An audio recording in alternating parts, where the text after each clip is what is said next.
દરેક વસ્તુ અને પદાર્થમાં ઉષ્મા હોય છે. ગરમ પદાર્થોમાં વધુ અને ઠંડા પદાર્થોમાં ઓછી. સ્ટીલની 3 નાની વાટકીઓ લો. ત્રણેયને પાણીથી અડધે સુધી ભરો.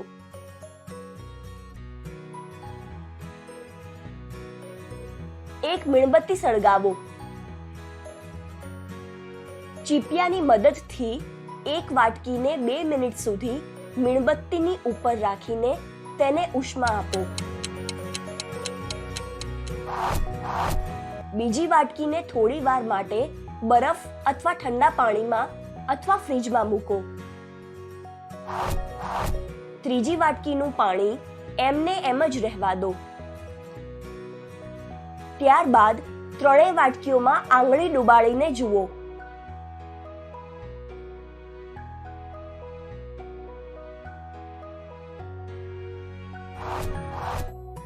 શું તમને કોઈ તફાવત અનુભવાય છે? જે વાટકીને આપણે ઉષ્મા આપી તેમાં ભરેલું પાણી ગરમ થઈ ગયું. જે વાટકીને ઠંડા પાણીમાં રાખી તેમાં ભરેલું પાણી ઠંડુ થઈ ગયું. ત્રીજી વાટકીના પાણીમાં કોઈ બદલાવ ન થયો. દરેક વસ્તુ અને પદાર્થમાં ઉષ્મા હોય છે.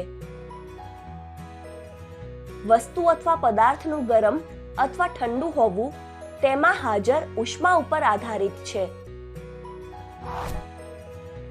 ઉષ્મા જેટલી વધુ હશે વસ્તુ તેટલી જ ગરમ હશે અને ઉષ્મા જેટલી ઓછી હશે વસ્તુ એટલી જ ઠંડી હશે. હવે આ પ્રયોગને તમારી જાતે કરીને જુઓ. એ જાણો કે ઉષ્મા આપણા માટે કેમ જરૂરી છે.